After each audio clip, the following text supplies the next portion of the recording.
j'hallucine, mais grave, impressionnant la course d'aujourd'hui. On va commencer par expliquer où est-ce qu'on était placé aujourd'hui. Avec Vanessa, on s'est levé et on a décidé d'aller à la zone de Renkulen. Donc Renkulen, c'est juste à la sortie du village Kirkmichael, là où on était hier. Avec notre vidéo, et donc c'est une zone un peu longue avec différentes zones. Par exemple, il y a Renkulen 1 et Renkulen 2 et il y a pas mal de sauts, il y a pas mal de lieux où les mecs ou les TT riders font des wheelies avec sa moto, et après des lignes droites où vraiment ils prennent les 300 à l'heure. C'est une zone vraiment belle pour voir les Tourist Trophy. Donc maintenant on va parler de la course. Impressionnant. Donc le nom de Dunlop continue à être encore plus mythique ici au Tourist Trophy, parce que le petit de Dunlop, Michael, il vient de gagner son 4e Tourist Trophy, son 4e TT, mais cette fois-ci vraiment dans une catégorie top. Donc c'est la catégorie de Superbike. Pour l'instant, il avait 2 TT dans la catégorie de Super Sport, 1 TT en Super Stock, et à partir d'aujourd'hui, il a déjà gagné un Superbike. On savait qu'il était embauché par le team TT Legends, donc c'est pour moi le meilleur team ici au Tourist Trophy, et on savait qu'il allait bien le faire, mais ça a été impressionnant. Il est parti le premier en faisant les meilleurs temps, parce que normalement il a le numéro 6, il est parti 6e, mais il a commencé depuis le début à faire les meilleurs temps. Impressionnant. Il y avait uniquement McGuinness qui réussissait à le suivre un petit peu, mais déjà dans le 3e tour il avait un avantage de 22 secondes. Pour McGuinness c'était vraiment difficile. Ici les motards ils sont contents parce que vraiment la course a été impressionnante. Donc comme je vous disais, McGuinness réussissait à les suivre mais pas trop. Et ça c'est fini pour McGuinness quand au pit stop il a eu une pénalisation. On ne sait pas encore qu'est-ce qu'il a fait. Je crois que peut-être il a surpassé la vitesse minimum dans la ligne de départ. Et c'est pour ça qu'il a reçu une pénalisation. J'ai cru entendre dans la radio que c'était 60 seconds, donc 60 secondes ou 16. Je ne sais pas exactement si c'était une chose ou l'autre. Mais de toute façon, il est passé de la 2e place à la 5e. Mais John McGuinness a commencé à aller très vite. Il n'a pas réussi à prendre le 2e. Donc le 2e c'est aussi pour une Honda, la Honda Wilson Craig de Cameron Donald. Mais il a réussi à passer le 4e et le 3e qu'en ce moment c'était Guy Martin. Donc John McGuinness finalement il a réussi à entrer 3e. Ce qui remporte par exemple John McGuinness, c'est le meilleur tour de l'histoire du Tourist Trophy, parce qu'il a réussi à faire 131 et quelques miles per hour ici dans le dernier tour. Donc imaginez-vous comment McGuinness a allé et a tracé après avoir reçu la pénalisation. Mais aujourd'hui, si je dois parler de quelqu'un, pour moi, le star qui vient de naître ici au Tourist Trophy de l'île de Man, il s'appelle Josh Brooks. On les connaît très bien depuis les British Superbikes. C'est sûr que vous l'avez vu pas mal de fois au circuit de Caldwell Park en faisant des sauts avec les deux pneus. Mais aujourd'hui, j'ai halluciné, mais grave avec lui. Impressionnant. Le mec, c'est la première participation de Josh Brooks au Tourist Trophy. C'est très difficile de connaître tout le parcours, c'est plus de 60 km, mais il a réussi à faire un top 10. Donc il a resté en 10e position avec un meilleur tour à 127 miles per hour. C'est historique, donc jamais un newcomer, comme on appelle ici les mecs qui font pour la première fois les Tourist Trophy, avait réussi à entrer dans le top 10 et même pas à faire ces temps-là. Impressionnant. Donc c'est le meilleur tour de toute l'histoire, de tous les temps pour un newcomer. Moi je l'ai vu à Renkulen et je peux vous assurer qu'il allait vachement plus vite que Michael, que Guy Martin, que John McGuinness, que Cameron Donald. Je ne sais pas exactement où est-ce qu'il perd le temps.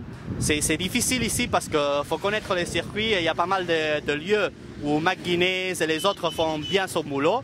Mais je peux vous assurer qu'à partir de maintenant, l'année prochaine, je ne sais pas, mais on va entendre pas mal parler de Josh Brooks. Impressionnant. Bon, maintenant c'est tout pour aujourd'hui pour la course Superbike. Je vous laisse avec Vanessa. On avait gardé ça pour aujourd'hui parce qu'on était sûr que Michael Dunlop allait gagner. Allez Vanessa, parle-nous de lui.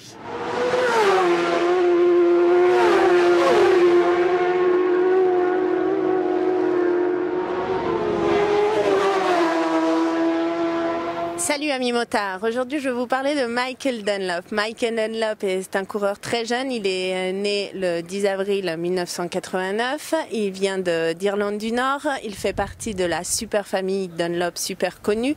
Son frère c'est William Dunlop, son père était Robert Dunlop et son oncle Joey Dunlop. Il a couru au TT pour la première fois en 2007 dans la catégorie Superbike où il a fait une position en arrivant 25e. En 2008, la Nord-Ouest 200, lors des entraînements, son père est mort. Il est sorti fulminé de sa moto sur une section de course super rapide. On ne savait pas si Michael allait prendre le départ. Et oui, il a pris le départ en 2008 dans la Nord-Ouest 200. Dans la catégorie 250 cm3 lightweight et il a gagné la course. On peut dire que cette victoire était une façon de rendre hommage à son père. Il a participé 8 fois au Tourist Trophy, il a fait 10 podiums et l'a gagné 4 fois. La première fois fut en 2009 dans la seconde course du TT Junior, anciennement la catégorie Super Sport.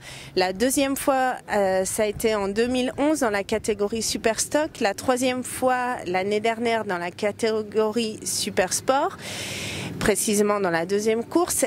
Et cette année, la quatrième fois, cet après-midi, dans la catégorie Superbike. À la Nord-Ouest 200, il a gagné cette année en 2013 la catégorie Super Sport.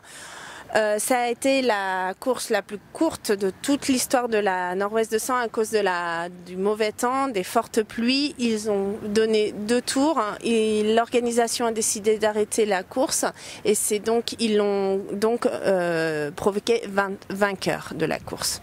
Qu'est-ce qu'on pourrait dire donc de Michael Dunlop? Michael Dunlop il promet énormément puisque c'est un des plus jeunes coureurs qui participe dans le plus de catégories, autant en lightweight comme en super sport. Il l'a démontré cet après-midi en superbike et on attend de lui un très très bon résultat aussi dans la dernière course au Senior TT aux côtés de son équipe TT Honda Legend. Sur ces paroles, je vous dis donc à demain et prenez soin de vous. Merci motards.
Waging war on terror, shocking or just